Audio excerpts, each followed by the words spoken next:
अभी अभी हम लोग श्री रामचरितमानस सप्तम सोपान उत्तरकांड से पाठ श्रवण किए। काकभुषुंडी गरुड़ का संवाद। पाठ का प्रतिपाद्य विषय है ईश्वर भक्ति से परम सुख की प्राप्ति। महापुरुषों ने कहा कि सचमुच में अगर एक निष्ठ होकर ईश्वर परमात्मा की भक्ति करेंगे तो एक न एक दिन परम शांति पद की प्राप्ति हो जाए।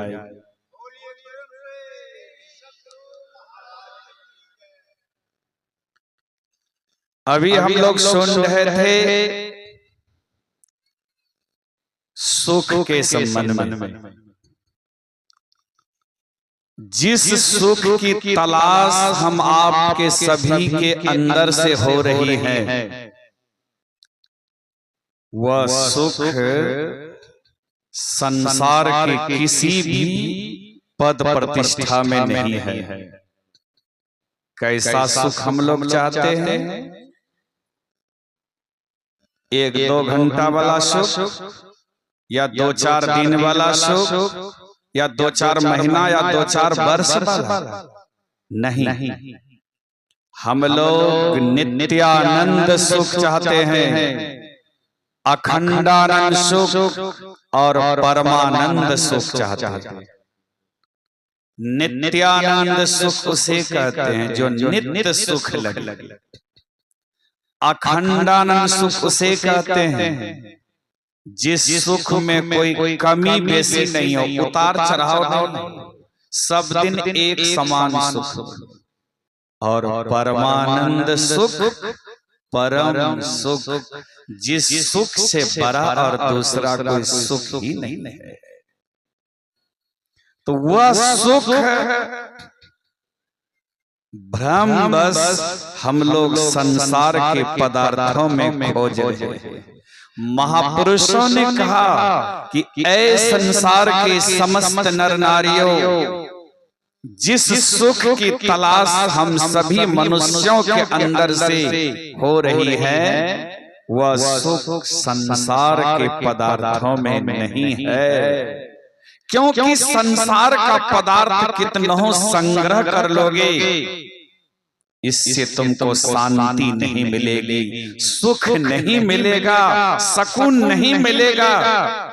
संत सुंदरदास जी महाराज की वाणी में आया, जो 10, 20, 50 भय 100 होई 1000 तो लाख मंगेगी, कोटि अरब खरब असंख्य धरापति होने की चाह जगेगी। स्वर्ग पाताल हो राज्य करे, तृष्णा अति अधिक आग लगेगी। सुंदर एक संतोष बिना तेरी तो भूख कबहू न मिटेगी।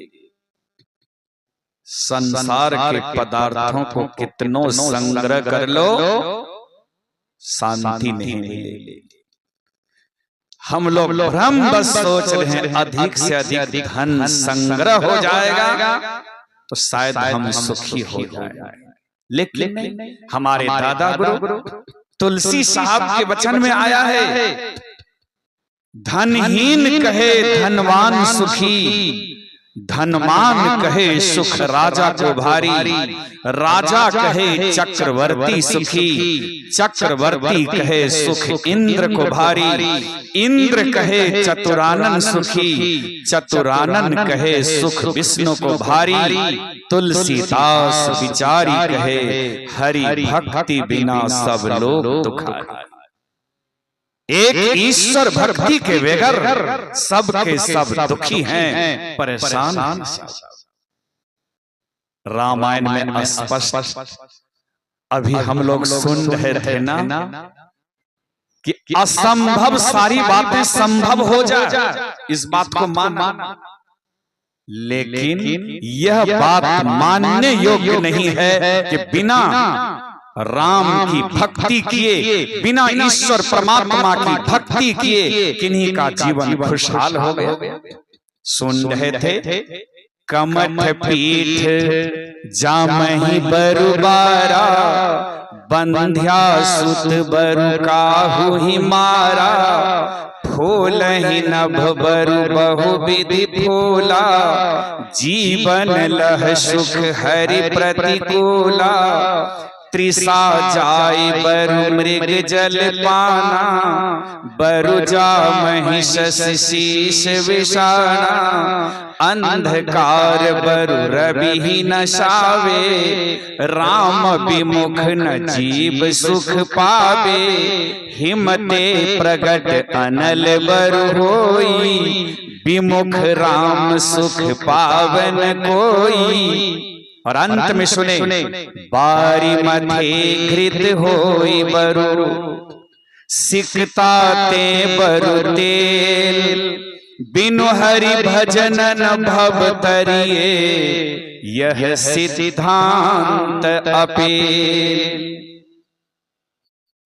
कछुए के पीठ पर चाहे बाल उग जाए, बाज स्त्री का बेटा किसी को मार दे, आकाश बिना मिट्टी बिना पानी बिना हवा के तरह तरह के फूल खिल जाए, मृग तृष्णा का जल पान करने से प्यास बुझ जाए, अंधकार सूर्य के नष्ट शक्ति को नष्ट कर दे, ठंडीले बर्फीले पहाड़ से अपने आप अग्नि प्रकट हो जाए, और पानी को मत करके कोई घी निकाल ले, बालू को पेर कर कोई तेल निकाल ले, यह सभी असंभव सारी बातें संभव हो जाए। लेकिन फिर भी यह बात मानने योग्य नहीं है कि बिना हरि भजन किए, बिना गुरु का भजन किए किसी का जीवन खुशहाल हो गया, यह माना नहीं जा सकता। रामायण नहीं आया, राकापति षोडश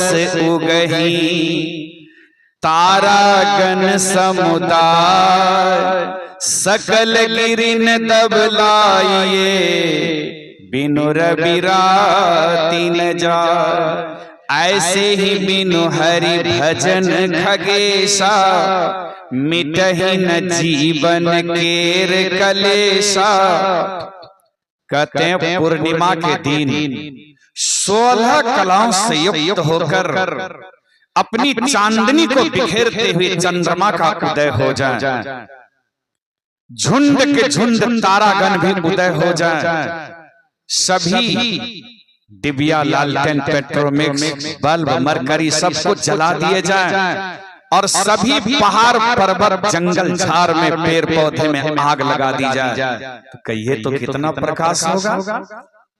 लेकिन बहुत बहुत प्रकाश होगा, फिर भी इतना प्रकाश होने के बावजूद भी क्या बिना सूर्य का उदय हुए रात्रि का विनाश हो सकता है? कदापि नहीं। ठीक इसी तरह से ऐ संसार के समस्त नर नारियों, संसार में तुम कुछ भी बन जाओ, करोड़पति अरबपति असंगपति बन जाओ, स्वर्ग पाताल में अधिकार जमा लो, हुकूमत जमा लो, फिर भी विश्वास करो जब तक तुम जीवन में एक निष्ठ होकर प्रभु परमात्मा की भक्ति नहीं करोगे, तुम्हारा जीवन खुशहाल नहीं होगा। इसलिए जीवन को अगर खुशहाल बनाना है, आनंदमय बनाना है, शांतिमय बनाना है, तो एक निष्ठ होकर गुरु की भक्ति करो, दुख दर्द भव के सब मिटे, सतगुरु चरण नित्य सेइये, गुरु भक्ति बिन कछु ना बने, में ही सकल संतन कहे। जीवन को खुशहाल बनाना है, एक निष्ठ होकर गुरु की भक्ति करो, इसी में जीवन की सार्थकता और सफलता है, मनुष्य शरीर पाने का काम पूरा हो सकता है। बोलिए प्रेम से श्री सद्गुरु महाराज की जय।